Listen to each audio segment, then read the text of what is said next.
Encroachment land के बारे में, जो कि कुछ दिनों से ऐसी खबरें आ रही है कि जो लैंड है वो वापस लिया जाएगा। देखिए, आपको ये बात समझनी होगी, जो अभी गवर्नमेंट का एक्शन है, अभी भी हमने एक प्रेस ब्रीफिंग में भी यही बात कही कि इट इज़ इलीगल। जो आपका ये ऑर्डर आया है रेवेन्यू डिपार्टमेंट से 9 जनवरी 2023 को, it is in contravention with what the government has said in the honourable supreme court. आपको ये बात समझनी होगी। सबसे पहले कुछ मुख्तसर सवाल मेरे हुकूमत के लिए, क्या पहले आप ये बताइए कि टोटल एनक्रोच लैंड जो है वो कितना है जम्मू कश्मीर में?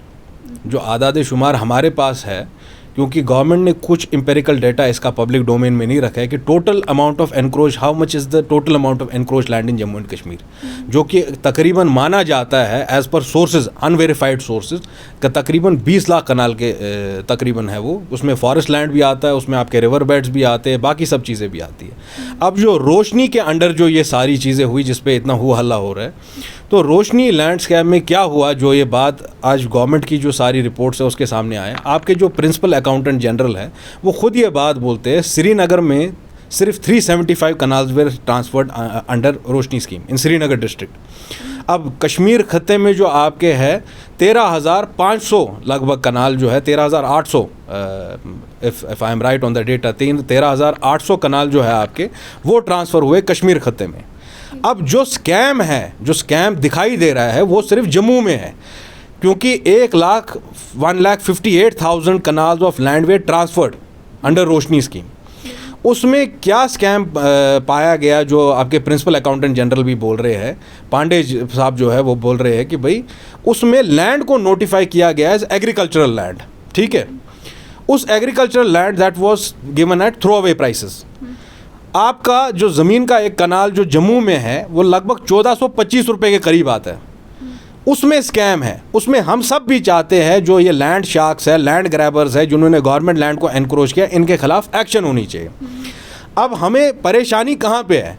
परेशानी ये आती है, जो जस्टिस गीता मित्तल ने इंटरिम अपील सुनी हाई कोर्ट की, जिसके बाद ये क्वाश किए गए, जो सारे जिनको मालिकाना हक भी दिया गया था अंडर रोशनी, उनको सबको क्वाश किया गया। फिर वही लोग सुप्रीम कोर्ट में गए, उन्होंने वहाँ एक SLP फाइल की।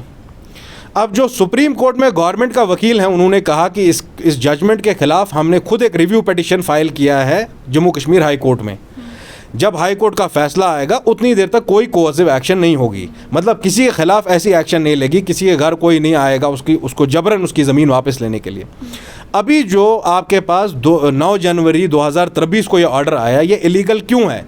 क्योंकि आपका जो रिव्यू पिटिशन है अभी तक उसका कोई जजमेंट नहीं आया है हाई कोर्ट के सामने, और जो आपकी SLPs है सुप्रीम कोर्ट में वो लाइव है, उसको कोई उस पर डिसीजन उस पर भी नहीं आया है। और तीसरी बात, जो आप अगर कोई इलीगल एनक्रोचमेंट करता भी है, अगर कोई इलीगल ऑक्यूपेंट भी होता है, तो कानून में लॉ है उसके अंडर, जो आपके इलीगल ऑक्यूपेंट्स से eviction of illegal occupants act है, वो बाज़ाब्ता ये बात बोलता है कि पहले आपको एक लीगल नोटिस उन्हें भेजना है, उसके बाद वो लीगल नोटिस जो है वो अपीलेबल है in the district and the higher courts.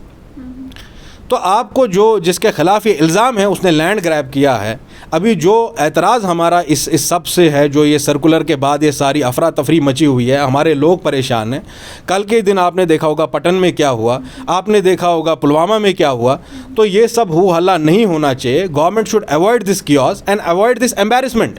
They stand in contempt of court. जो इनके सारे सर्कुलर आ रहे हैं, ये तो उस बरखिलाफ़ी कर रहा है उस बात की जो इन्होंने सुप्रीम कोर्ट में बोला है। तो मैं वही बात कह रहा हूँ, जो सुरन कोर्ट में आदमी मरा उसकी जिम्मेदारी आज LG इंतज़ामिया पे है। इनको तो शर्म आनी चाहिए। He should be given compensation कि वो नोटिस किस बिना पे उन्हें भेजा, क्योंकि जो जजमेंट आया है जस्टिस गीता मित्तल का, उसमें क्लासिफिकेशन नहीं हुआ। जिस आदमी के पास 5 मरला ज़मीन है, 10 मरला ज़मीन है, 1 कनाल ज़मीन है, वो लैंड ग्रैबर तो नहीं बनता है ना। लैंड ग्रैबर वो आदमी है जिसने हज़ारों कनाल लिए, 100 कनाल लिए, 200 कनाल लिए, कि लैंड ग्रैबर वो आदमी है जिस बेचारे के पास 5 मरला ज़मीन है। तो इसकी हम we stand in opposition of what is happening, and through you I am telling the government of the day कि उनको बाज आना चाहिए अपनी तमाम हरकतों से। हम जानते हैं उनको किसी भी बड़ी शार्क के ख़िलाफ़ नहीं जाना है, और कानूनी तौर उनको काफ़ी अड़चनें आएंगी, क्योंकि जो उस वक़्त रोशनी के अंडर किया गया वो तो कानून बना के किया गया, और अगर गवर्नमेंट चाहती है उन बड़े लैंड शार्क्स के खिलाफ एक्शन लेना, हम उसको अपोज नहीं करते हैं। मगर जो गरीब गुरबात है, जिनके पास 5 मरले है, 10 मरले, जिनको आज हैरेस किया जा रहा है, जिनको नोटिस भेजे हैं इन्होंने नोटिस भेजा, वो तो पुंछ में गया, सोननकोट में गया, रजौरी में गया, कलपटन में हुआ, पुलवामा में हुआ। उसमें तो कोई बड़ा सियासतदान नहीं है, उसमें कोई बड़ा इंडस्ट्रियलिस्ट नहीं है, वो तो गरीब लोग हैं। तो उनके पास कानूनी प्रोविजंस ऑलरेडी भी हैं, जो गवर्नमेंट को first they didn't have to find this review petition, क्योंकि आपके पास कानून में ही वैसे प्रोविजंस है जो सिक्योरिटी प्रोवाइड करते हैं आम जो शहरी है उनको। जिस तरह आपके पास ये जो एग्रेरियन रिफॉर्म्स एक्ट का सेक्शन 3 है आपके पास, उसके अलावा आपके पास सेक्शन 432 है SLB 6 में शायद। तो उसके अलावा आपके पास legal provisions are already there. तो मैं आपके ज़रिए गवर्नमेंट से इतना ही चाहता हूं कि वो कियोस ना पैदा करे जम्मू कश्मीर में। अगर उनको इलेक्शन नहीं करना है तो ठीक सही, मगर वो हमारे लोगों को हरासा ना करें।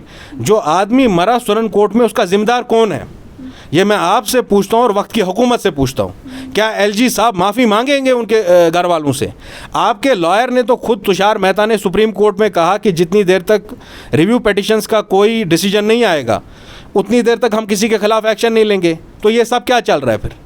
अगर सेंट्रल गवर्नमेंट की बात करें जिन्होंने ये सर्कुलर जारी किया, उसमें अगर भाजपा की बात करें तो वो तो उनके अपने ही है, तो उन पे भी जो है ये बड़ा असर हो गया। इसको आप किस तरीके से देखिए? आप मेरी एक मुख्तसर बात सुनिए। जहाँ तक लीगैलिटी का इशू आ रहा है तो गवर्नमेंट ये नहीं कर सकती है। This illegal circular that has come on 9 जनवरी 2023, क्योंकि वो कंट्रवीन करता है। गवर्नमेंट ने खुद क्या बात बोली है सुप्रीम कोर्ट में, ठीक है? एक तो वो कंटेम्प्ट में स्टैंड करते हैं, दूसरी बात इसकी कोई लीगैलिटी होती है। अब अगर कोई इलीगल ऑक्यूपेंट हो, उसको निकालने का भी एक due course of law follow किया जाना चाहिए। ये कोई बनाना रिपब्लिक नहीं है, आप एक डेमोक्रेटिक सेटअप में हैं। अब आपने बात कही कि इसकी जद में बीजेपी वाले भी बहुत आ रहे हैं, क्योंकि कल तक जो कांग्रेस में थे उनमें से बहुत सारे लोग आज बीजेपी में हैं, कल तक जो PDP में थे उनमें से बहुत सारे लोग आज अपनी पार्टी में हैं। तो बहरहाल उस सियासी एंगल को टच किए बगैर मैं ये बात बोल रहा हूँ, ये जो एक्शन हो रहा है it is aimed at only tormenting the people of Jammu and Kashmir. ये हैवक क्रिएट करना चाहते हैं यहाँ पे, इसका और कोई मकसद नहीं है। कानूनी कोई जवाजियत नहीं है इस सब की। कानूनी तौर पे it will not stand the test of law if those people against whom this kind of action is taking place, if they go to the courts, मुझे पूरा यकीन है कि कोर्ट्स विल डू जस्टिस, और ये जो सारी ये चीज़ें करने की कोशिश कर रहे हैं they will not stand the test of law.